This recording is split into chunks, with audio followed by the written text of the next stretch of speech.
नमस्कार विद्यार्थी मित्रांनो, तुमचं RKG अकॅडमी या यूट्यूब चॅनलमध्ये सर्वांचे स्वागत आहे. तर आज आपण पाहणार आहोत जिल्हा परिषद भरती 2024 काल झालेला आरोग्यसेवक पेपर 13 जून 2024. चला पाहूया नेमकं कोणते प्रश्न होते ते. प्रश्न पहिला, लसीकरणाचे महत्त्व पटवणे स्पष्टीकरण कोणता राष्ट्रीय लस दिवस म्हणून केला जातो? लसीकरणाचे महत्त्व पटवणे स्पष्टीकरण कोणता राष्ट्रीय लस दिवस म्हणून चर्चा केली जाते? उत्तर आहे 16 मार्च. प्रश्न दुसरा, मांसाहारी अन्न साखळीच्या या पातळीचे प्रतिनिधित्व करतात. मांसाहारी अन्न साखळीच्या डॅडॅस या पातळीचे प्रतिनिधित्व करतात? उत्तर आहे दुय्यम ग्राहक. प्रश्न तिसरा, केपलर हे पहिले नियम डॅडॅसचे नियम म्हणून जातील. केपलर हे पहिले नियम डॅडॅसचे नियम म्हणून ओळखले जाते? उत्तर आहे दीर्घवृत्त. प्रश्न चौथा, हेलियमचा अनुक्रमांक किती?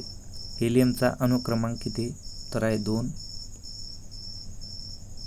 प्रश्न पाचवा,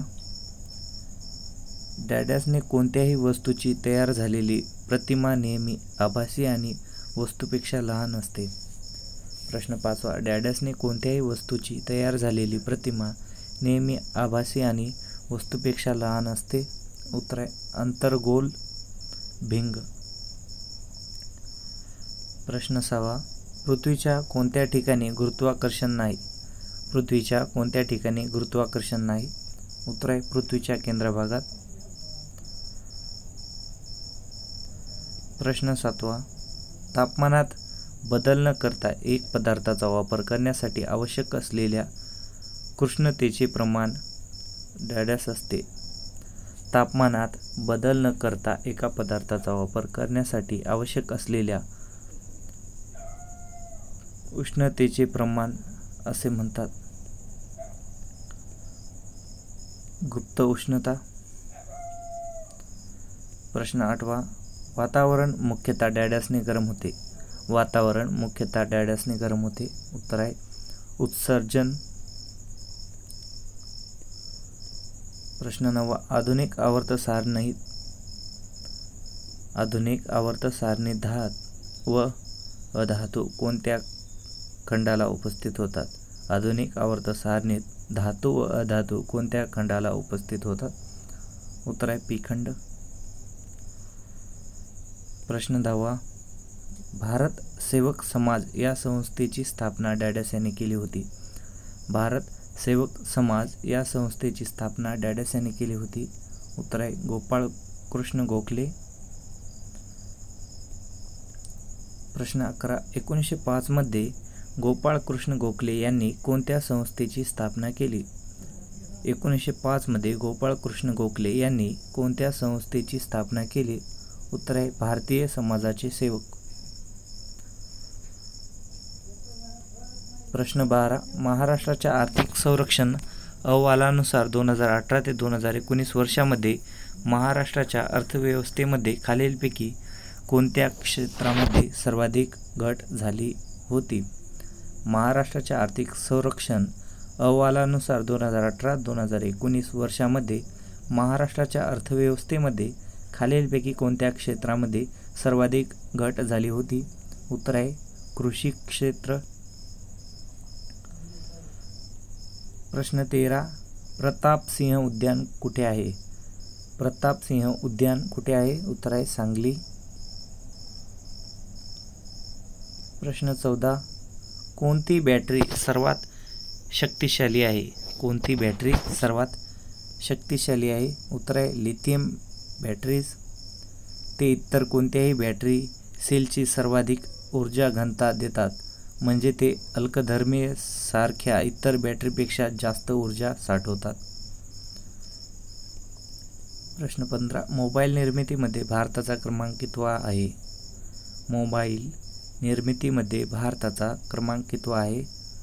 उत्तर आहे मेन इन इंडिया अंतर्गत मोबाईल उत्पादनात भारत दुसऱ्या क्रमांकावर पोहोचलेला आहे. प्रश्न 16. आवर्त सारणीमध्ये अधातूचे घटक कुठे आढळतात? आवर्त सारणीमध्ये अधातूचे घटक कुठे आढळतात? तर उत्तर आहे विद्यार्थी मित्रांनो उजव्या बाजूला. प्रश्न 17. उजव्या हाताच्या अंगुठ्याचा नियमावर काय आहे? उजव्या हाताच्या अंगुठ्यावर काय आहे? उत्तर आहे उजव्या हाताच्या अंगुठ्याचा नियम असा सांगतो की जर आपण उजव्या हाताने सरळ विद्युत प्रवाह वाहून नेणाऱ्या कंडक्टर धरला तर अंगुठा विद्युत प्रवाहाच्या दिशेने निर्देशित करतो, तर वळदार बोटे चुंबकीय क्षेत्र रेषेची दिशा दर्शवितात. प्रश्न 18. मनुष्याचा डोळा काय? मनुष्य डोळा हा संवेदन मज्जा संस्थेचा एक सदस्य आहे, जो दृश्यमान प्रकाशावर प्रतिक्रिया देतो आणि गोष्टी पाहणे, संतुलित राखणे आणि सार्कडियन लय राखणे यासह विविध कारणासाठी दृश्य माहितीचा वापर अनुमती देतो. प्रश्न 19. मूलद्रव्य म्हणजे काय? मूलद्रव्य म्हणजे काय? एकाच प्रकारच्या एकाच अनुक्रमांक असलेल्या अणूचा बनलेला मूलभूत रासायनिक पदार्थ म्हणजे मूलद्रव्य. मूलद्रव्याचा अनुक्रमांक त्यांच्या अणूच्या गाभ्यात असलेल्या प्रोटॉनच्या संख्येएवढा असतो. उदाहरणार्थ हायड्रोजन, ऑक्सिजन, कार्बन, नायट्रोजन, लोखंड आणि तांबे. प्रश्न 20. हेलियमचा अनुक्रमांक किती आहे? हेलियमचा अनुक्रमांक किती आहे? उत्तर आहे हेलियम हे एक रासायनिक मूलद्रव्य असून त्यांचा अनुक्रमांक 2 आहे. प्रश्न 21. केप्लरचा पहिला नियम. केप्लरचा पहिला नियम लंबवर्तुळाचा नियम म्हणून ओळखला जातो. केप्लरचा दुसरा नियम सांगतो की सूर्य आणि ग्रह यांना जोडणारी रेषा समान काळात समान क्षेत्रावर एकत्र फिरते. तिसरा नियम सांगतो की ग्राहक परिभ्रमण कालावधीचा वर्ग त्यांच्या कक्षेच्या अर्ध प्रमुख अक्षाच्या घनाच्या प्रमाणात असतो. प्रश्न 22. सूर्यप्रकाश पृथ्वीवर कोणत्या स्वरूपात येत असतो? सूर्यप्रकाश पृथ्वीवर कोणत्या स्वरूपात येत असतो? उत्तर आहे सूर्यमालेतील एकूण वस्तुमानापैकी 99% जास्त वस्तुमान एकट्या सूर्यामध्ये आहे. सूर्यापासून उत्पन्न होणारी ऊर्जा सूर्यकिरणाच्या स्वरूपात बाहेर पडते व प्रकाश संश्लेषणाद्वारे पृथ्वीवरील संपूर्ण जीवसृष्टीला आधार देते आणि पृथ्वीच्या वातावरणामध्ये व हवामानामध्ये बदल घडते. प्रश्न 23. मांसभक्ष प्राणी म्हणजे काय? मांसभक्ष प्राणी म्हणजे इतर प्राण्यांचे मांस खाणारे प्राणी, त्यांना मांसभक्षक प्राणी असे म्हणतात. प्रश्न 24. पोटात कोणते पोषक तत्व पचत नाही?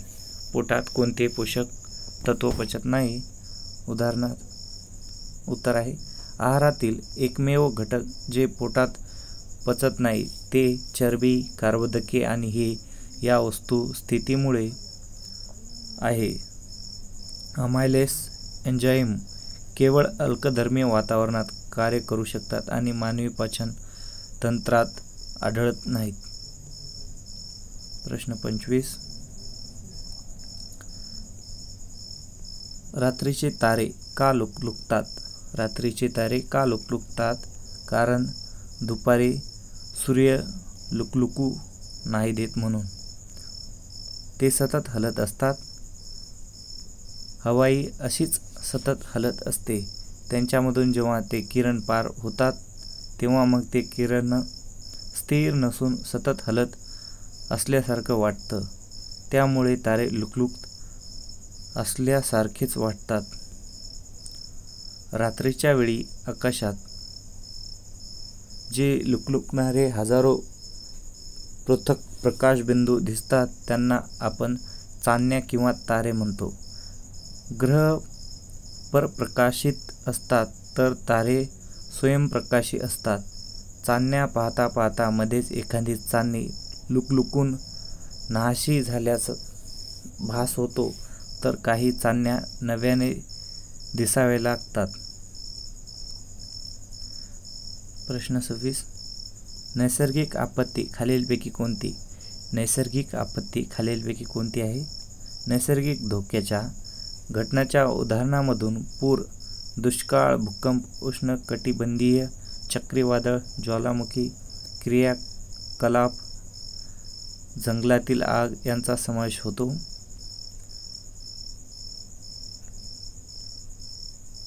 सॅलमंडर्सच्या गटाला काय म्हणतात? सॅलमंडर्सच्या गटाला काय म्हणतात? सॅलमंडर्सच्या समूहाला कळप किंवा काँग्रेस म्हणतात. प्रश्न 28.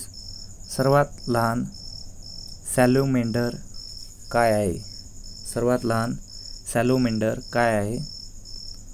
सर्वात लहान सॅलमेंडर कदाचित थोरियस आर्बोरस आहे.